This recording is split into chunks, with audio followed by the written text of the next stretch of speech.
Peaceful होके protest कर रहे थे। ये पुलिस के गुंडे बहुत बुरी तरीके से हमको मारे। इतने बुरा इंजर्ड करने के बाद में ये लोग हम लोगों पे ये बोलते हैं कि अगर आप कार्रवाई करोगे तो हम लोग भी डायरेक्ट कार्रवाई करेंगे। देन उसके बाद भी जब इनसे ये नहीं बना तो ये लोग कहने लगे, ये पुलिस का कहना था कि इनका नाम क्योंकि मुसलमान नाम से इन लोगों ने जज किया कि मैं फरनाज। पहले इन्होंने मुझे मारने के बाद बस में बिठाया, 3 घंटे तक लिटरली रखे और फिर उसके बाद बोलते हैं कि नाम क्या। मैंने कहा फरनाज। इनकी लिस्ट अलग बनाई जाएगी क्योंकि ये लोग देशद्रोही हैं। तो सर अगर हम लोग शांति से प्रोटेस्ट कर रहे हैं, क्या हम देशद्रोही हैं? क्योंकि हम लोग नॉर्मल लगा रहे थे वंदे भारत और भारत माता की जय, उसके बावजूद भी हम लोग को मारने के बाद देशद्रोही बोलते। तो ये इन्होंने हमारे साथ किया। उसके साथ साथ सोशल मीडिया पे लगातार आ रहा है कि अरे ये लोग सिर्फ देशद्रोही पना करने गए थे। तो मेरा यही कहना है कि अगर आप लोग इस तरीके से करते रहोगे, लेकिन हम लोग बाज नहीं आएंगे। हम हक के लिए, अपने देश के लिए हमेशा खड़े रहेंगे। जय हिंद, जय भारत। तो एवरीवन, मेरा नाम है रिया आहिर।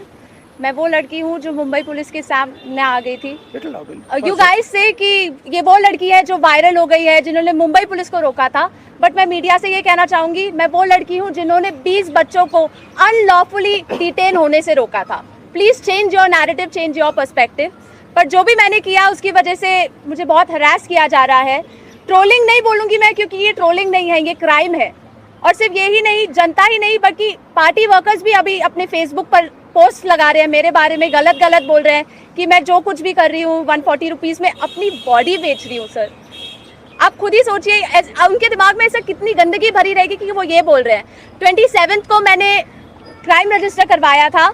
आज 5 तारीख है, मेरे हाथ में अभी तक FIR नहीं आया है। ना ये बेटियों को पढ़ने दे रहे हैं, ना ये बेटियों को बचने दे रहे हैं।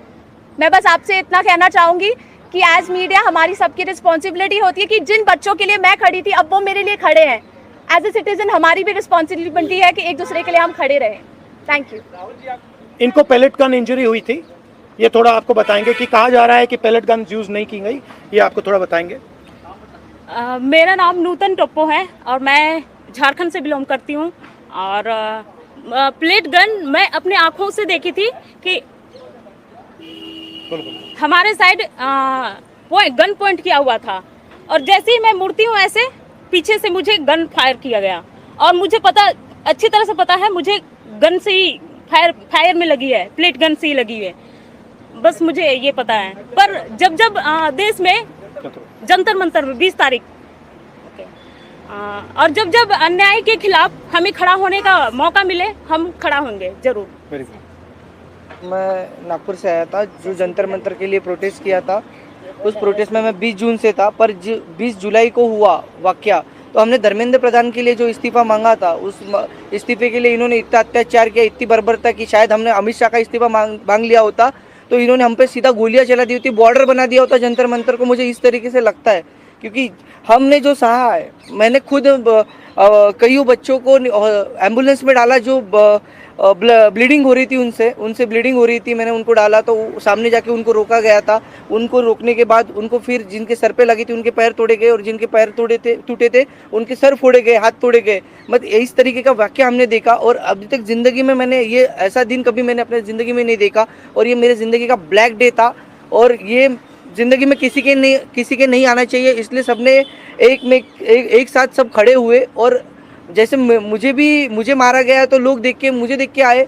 पर अभी हमें लगता है कि उस दिन अगर हम रुकते नहीं जंतर मंतर पे तो ये लोकतंत्र का आखिरी दिन होता। यही मैं कहना चाहता हूँ।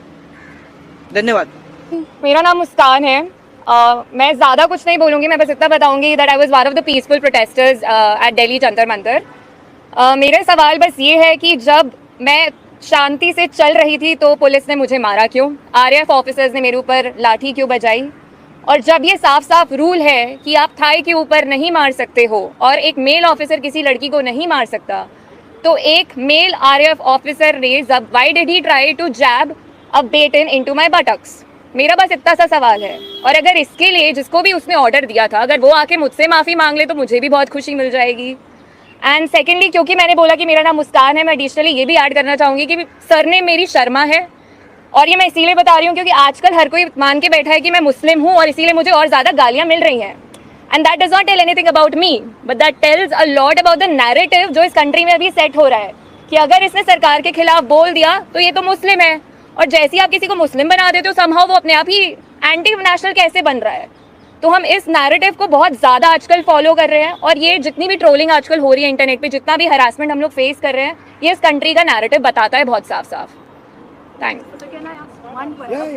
आप सब लोगों से सवाल है कि आप कह रहे हो इंटिमिडेट किया जा रहा है, आप कह रहे हो डराया जा रहा है, आपकी कनेक्शन हो रहा है, even though you are standing here, what makes you standing here? No, but I want to say something else, which is even more powerful. That there are young people who are standing here in front of India's press, but Amit Shah and the Prime Minister don't have the courage to stand here. अगर ये बाहर जाएगा उसके बाद हमें रोज और गालियां पड़ने वाली हैं,